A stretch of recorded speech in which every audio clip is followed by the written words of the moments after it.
Our first speaker of the evening is our current mayor, Mrs. Barbara Buffaloe. Barbara won the 2022 mayoral election with 43% of the votes. As mayor, she is also the chair of the Columbia City Council. She is the second female mayor of our great city of Columbia, and with her election win, for the first time in Columbia's political history, women now outnumber men on the city council. She is currently the chair of the Environmental Committee of the United States Conference of Mayors, and most importantly, a mother, wife, and friend to many. Please welcome Barbara to our TEDx stage.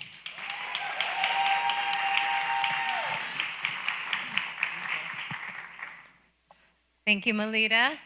And thank you all for coming tonight. And it is awesome to be here. One thing that I always like to remind myself is how awesome Columbia is and how privileged I am to be the mayor of Columbia. I don't know if it matters that this is sideways, but I'm just gonna go with it. So if I start doing this, it's really just a prompt. When we talk about being the mayor, sometimes it's hard. Well, that advances a lot. If it says breaking news, that's the slide we're supposed to be on. And I put that up there to talk about how it's hard when I hear of stories about wars happening across the world when I find out about local families that are impacted from it. It's hard for me when I hear about wildfires in a city where I know that mayor because we went to new mayor school together. Or when I hear about gunshots fired in Kansas City for the Super Bowl parade, and I have friends there, and you can't get a hold because the cell phone isn't going. And so often in these stages, when you're the mayor, you're thinking, what can I do? What is it that helps us move forward? And I think it's really about relationships. So for me, relationships are what connects us to one another.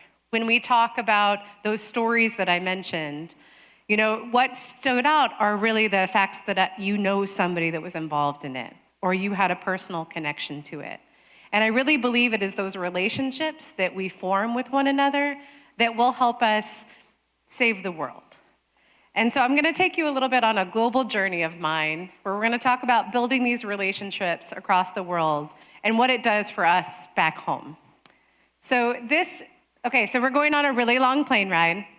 This is us on a really fancy seat because somebody else paid for it, flying over to China. And this is us going into Hong Kong.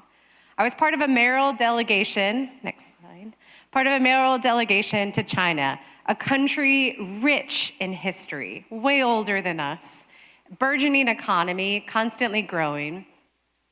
And it's also a country I never thought I would go to or didn't really expect to.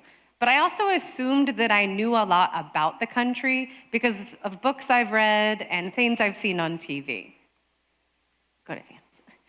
So we had an opportunity, this mayoral delegation, to meet with community members throughout China, talk about innovative ideas that they were doing to solve things like climate change in the Yangtze River Valley, and what we could do back home to learn from that, as well as how we could teach them what we were up to.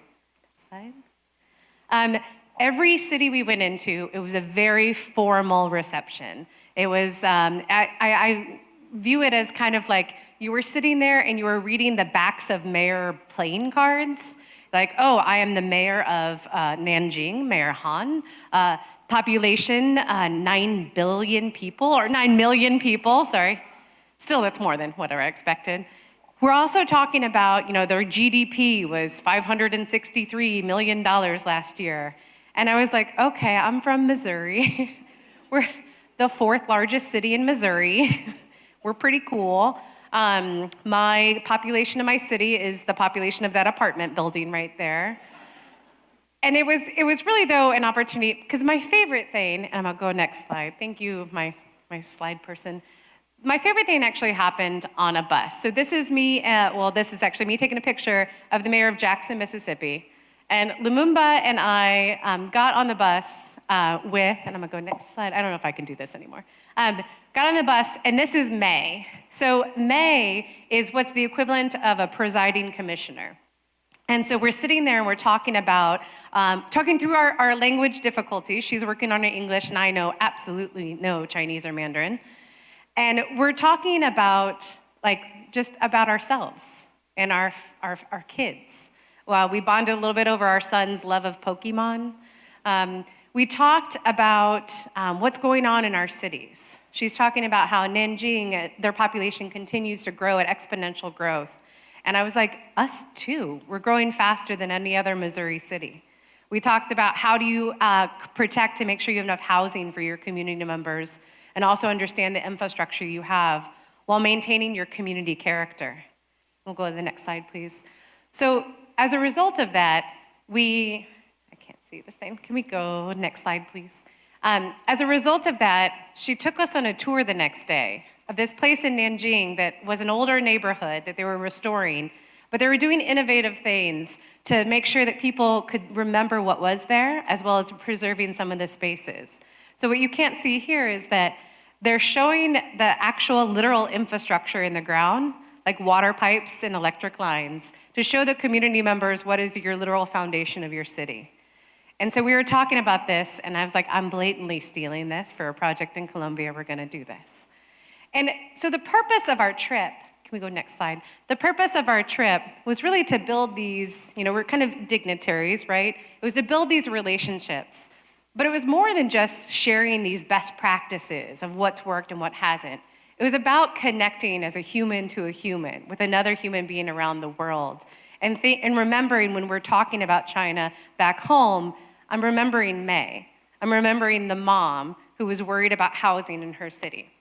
And I include this picture because I celebrated my birthday while I was there, and May had a cake delivered for the lunch in this one city. And I was just so touched by it. And these are the stories that I tell people when I come back about how fantastic the trip was.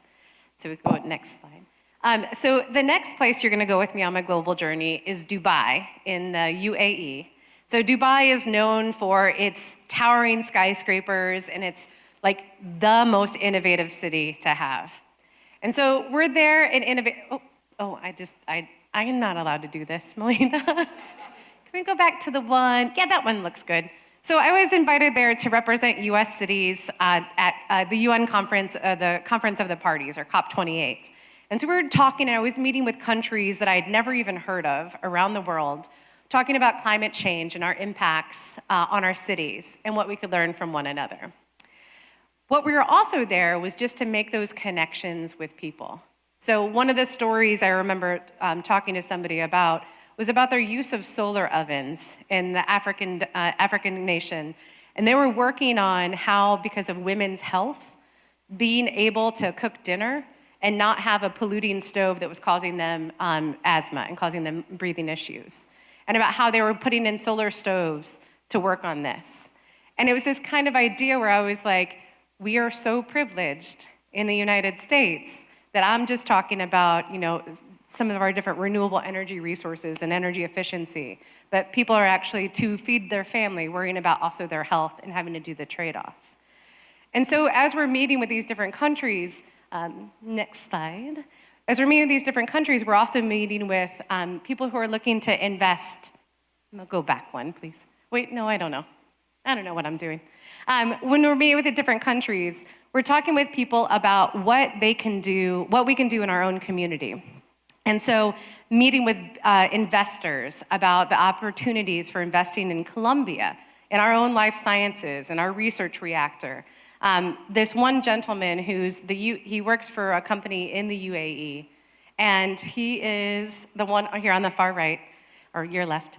And we were talking, and we were just going around introductions, and he brought up that he was from Central Illinois. And I was like, well, I am too. And he's like, where? Springfield, Illinois, which is my hometown.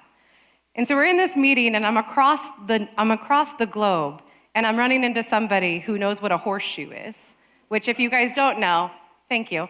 It is a toasted sandwich with a meat patty on it, French fries, and then cheese sauce on top. And that's a pony shoe. A horseshoe is two of those. We have an obesity problem no, I'm just kidding. So we're bonding over that. And then he's like, my brother actually went to Mizzou. And he talked about how when he's back in the United States, he likes to come by Colombia. And I was like, well, when you come by next time, you should come by.